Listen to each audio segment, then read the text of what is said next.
Hey guys, Yankee here, and today I want to be giving my thoughts on In Another World with My Smartphone, Volume 1. This is an isekai light novel series. This is not the first one I've ever read, but a long time ago when I was sort of just starting to get into anime and manga, and then eventually web novels and light novels. I read a fan translation of the web novel for this, where they had put in some of the light novel illustrations. So I think, and then I read some of the light novels digitally as they were coming out. Like I read up to volume 5 a few years ago. So I've been through this series a couple of times. But it is one of my first sort of modern isekai, right? And coming back to this after sort of dipping my toes into other ones, like I'm not huge on isekai. I'll pick them up every now and then, and I don't mind them. Um, but like my goodness, have the tropes gotten beaten over my head? Where this, where like coming back to this and seeing them all, it's like, oh my gosh, this is just full of them. This is like some of the most generic isekai stuff I've seen. Um, and the only reason I kind of can give it a pass is because it was one of the first ones, so it sort of introduced a lot of these tropes to me. Um, so let's talk about the actual volume now. Um, our main character, Mochizuki Toya. Toya? I don't know. I'm gonna try. I'm just gonna say Toya, and I'll probably pronounce it 6 different ways anyway. So God accidentally killed him. How he was just struck by lightning. It was a mistake, and so to make up for that, I'm gonna put you into this fantasy world, and you can live the rest of your life. Because I can't just I'm God, but I can't just undo killing you. Apparently, I can't just make the lightning that struck you not have killed you. Like, so I'm just gonna put you in a different world instead. And he even offers him a power. Right? Again, isekai, normal isekai stuff. We're gonna give you a sweet power to make your life easier because I messed up. And what Toya wants is to be able to bring his smartphone with him and to be able to use it in this new world, which is silly, but it's not the stupidest idea. Like, he's not able to make calls, he's not able to communicate with people from his old world. He's able to look up information from that old world. He's able to just do like an internet search and get recipes and stuff. He's able to use his map app and it just works in this new world. Like, the premise is goofy. In another world with my smartphone, I'm going to a new fantasy world and I'm going to bring my phone with me. It's not that bad an idea, especially with how God bulks it up to make it usable, right? Where like, okay, there's not really electricity in this world. Well, you can just charge it with mana. Maps he can't read in the very beginning of this novel, right? So people tell him to go to a store, he can't find it, so he just uses his map app, and it tells him the name of the store in it. Things like that. So right off the bat, we've got a goofy premise, but you can do some interesting things with it, and that's sort of the biggest complaint for this volume. And even in the afterword, the author brings it up. Toya doesn't use his phone enough in this volume. He uses it a bit here and there, again, checking for maps, looking up recipes, um, taking video, right, and photos. But he doesn't do too much interesting stuff with it. And the author even says at the end of this, where it's like, yeah, he'll do more stuff with his phone later on. I'm looking forward to that because I think having a cell phone here is actually not a bad idea, especially with what it's able to do. Um, so right off the bat, everything falls into Toya's lap, right?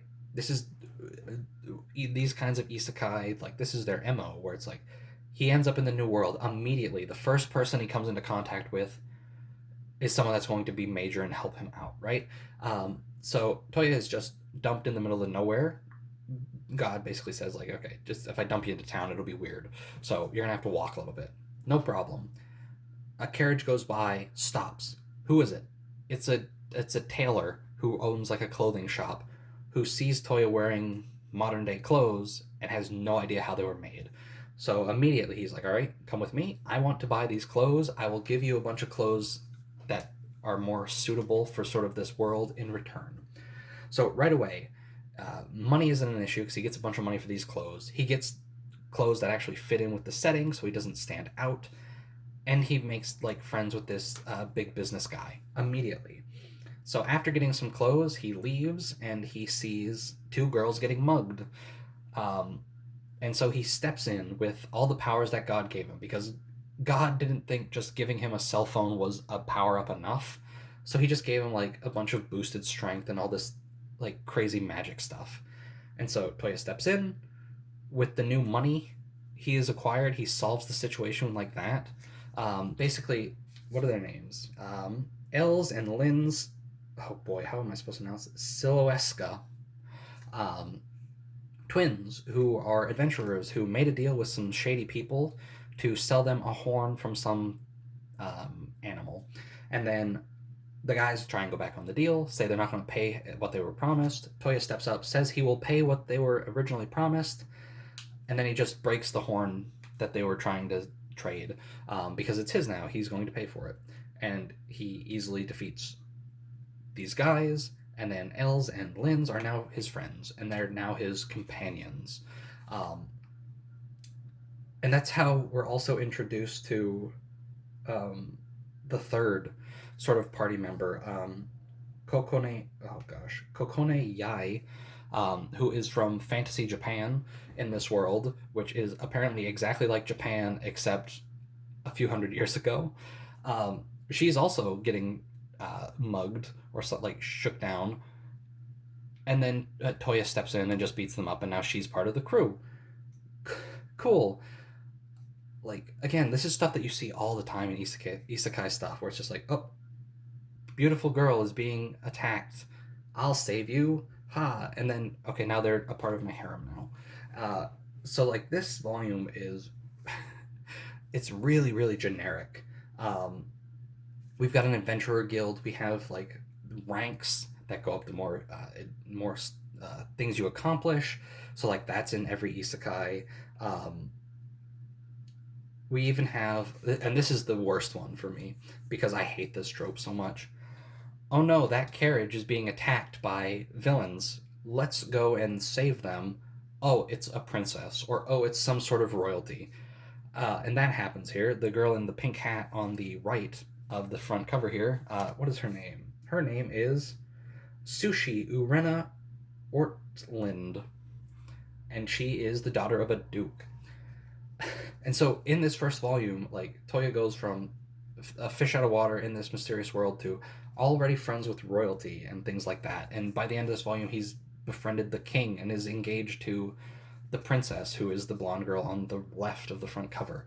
So, like, we're not wasting any time just sort of building Toya up and getting him, like, making him incredibly powerful, both politically and physically, like, right off the bat.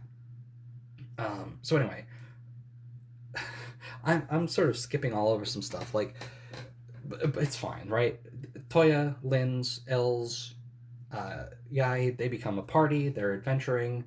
They save Sushi. They befriend the Duke, and like Toya has like his most like how do I say this?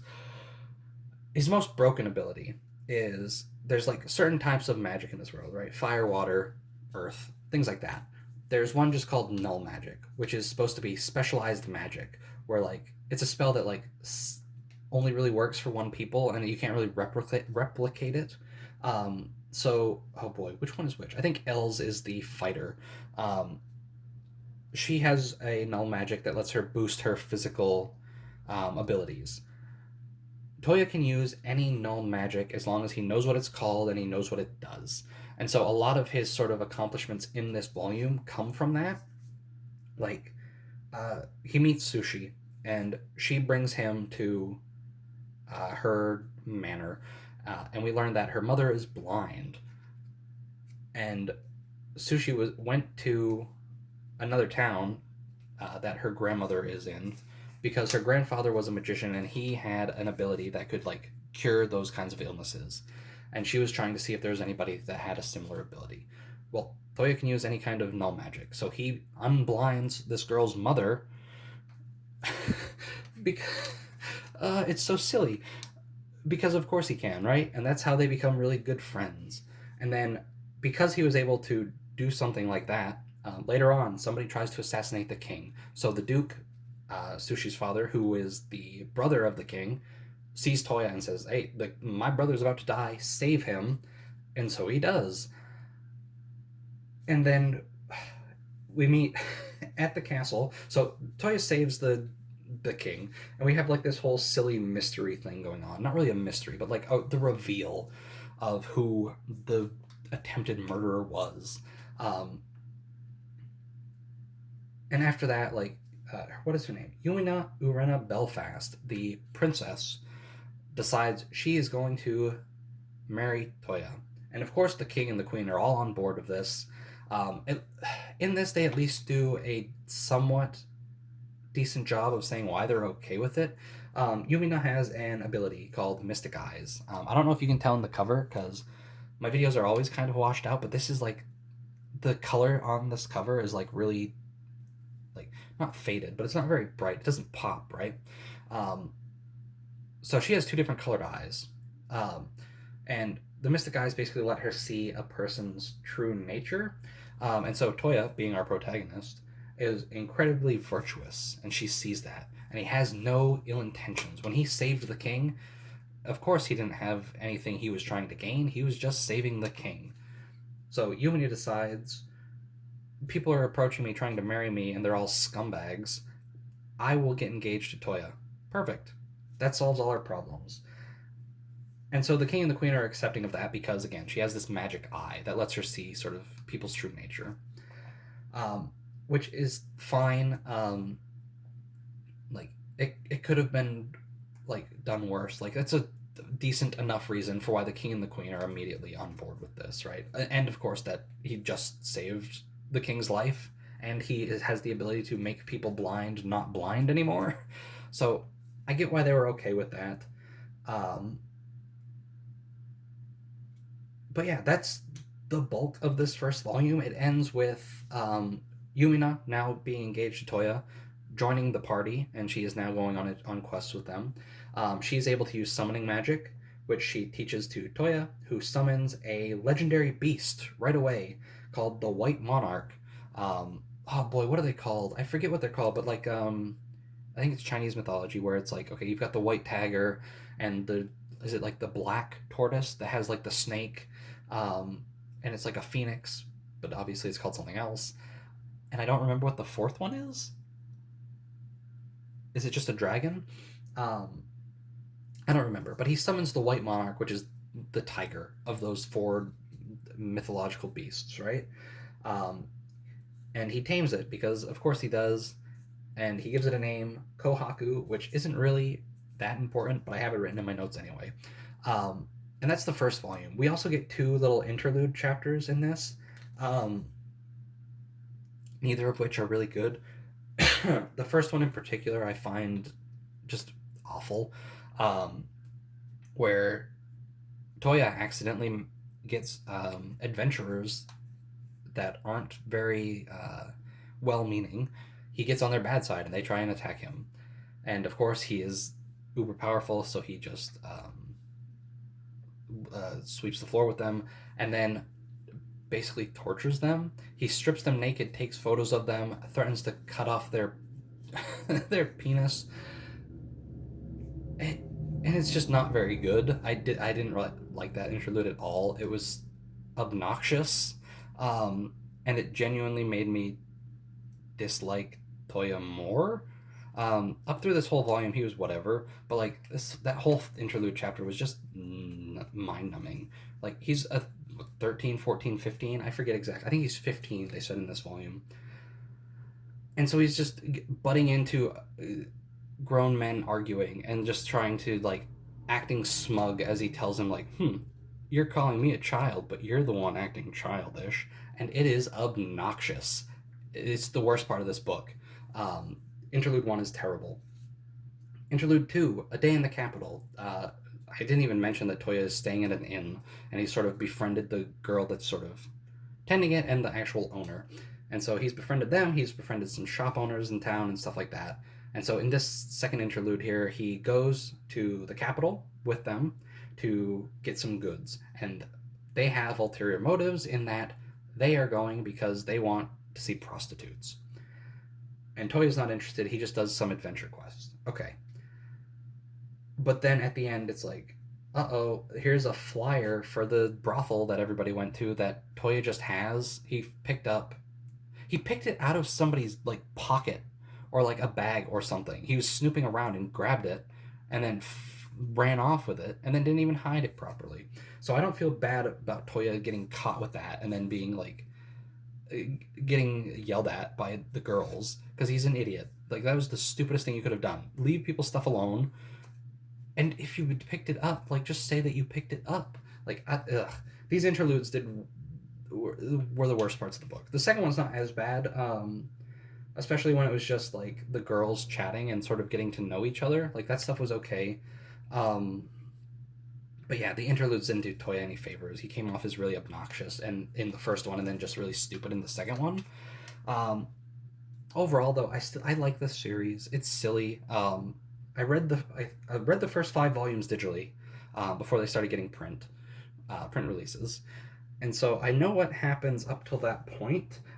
And I do know later on that for some reason they get mechs, and I'm really excited about that stuff because I think that's where it's going to stop being really sort of generic harem isekai stuff and become like a weird thing. So I'm really excited about that. Uh, just a bunch of characters from a fantasy world getting in like futuristic robots. Sounds great. It sounds like my kind of silly dumb stuff. Um, so yeah, first volume, eh, it's not great. Um, the best parts is just like him screwing around and like introducing things from his world into the world, um, like introducing shogi and getting people hooked on that, which again is a trope that I've seen in a million things, either with shogi or Othello. Bringing in like ice cream, introducing ice cream to the world, things like that. That's where this volume really shines for me and where I find it the most entertaining. Um, but yeah, overall, it's not the best. It's fine though, and I'm gonna keep reading. I hope so. I've bought like 12 volumes already. That'd be really bad if this completely killed all my interest to continue. But yeah, first volume, eh. Thanks for watching. I'll see you guys next time.